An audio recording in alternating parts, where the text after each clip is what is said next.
Welcome back, America. Now for something completely different, as they used to say on Monty Python. I love that show.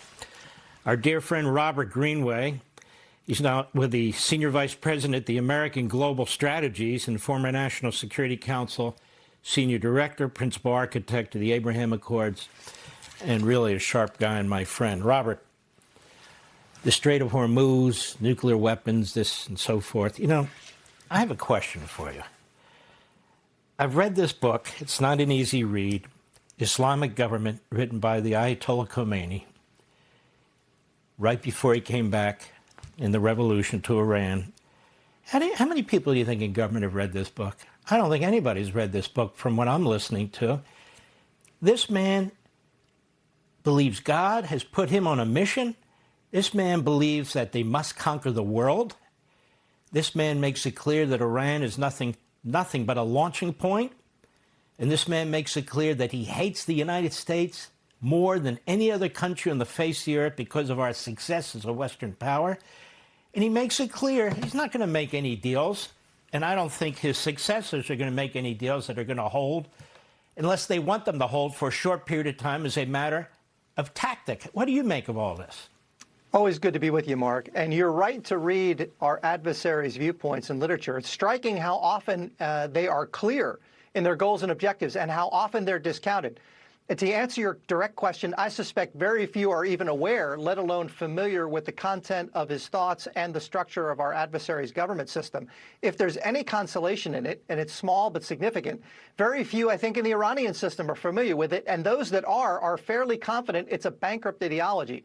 It had very little support and purchase ultimately among clerics, and that's what it's about, the rule of clerics, the supremacy of jurisprudence over the rest of the form of government, and a theocracy in its ultimate form and manifestation.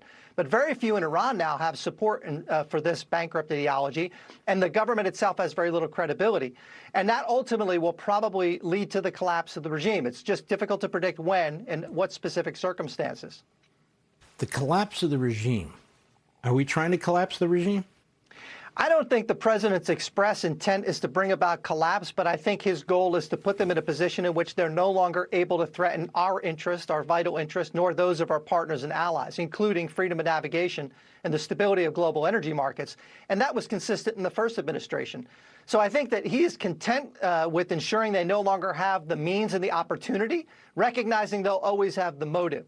In the end, I don't think he seeks to push them to the point of collapse and regime change, but ultimately I think that train is in motion. And I suspect that they may not survive the transition in the next 2 years.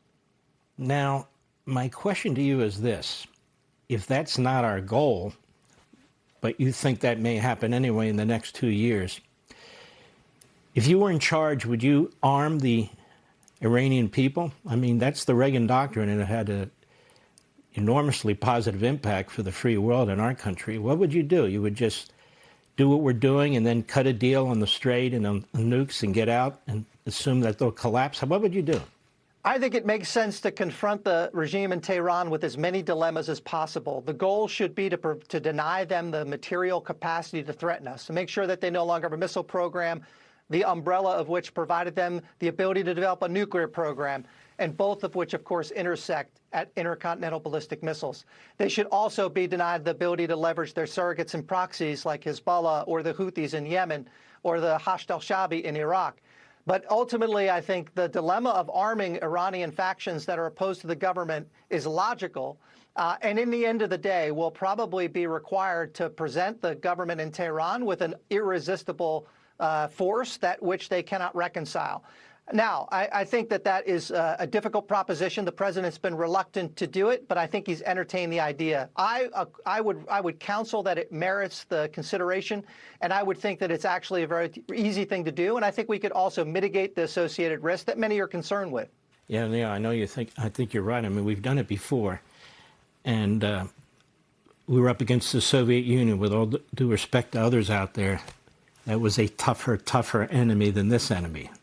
People need to remember how powerful that military was, how long that Soviet Union was in existence, the resources that it had, the satellites that it had, and the Reagan doctrine was victory. Victory, not détente, victory. And you're right. It didn't happen immediately, just like this may not happen immediately.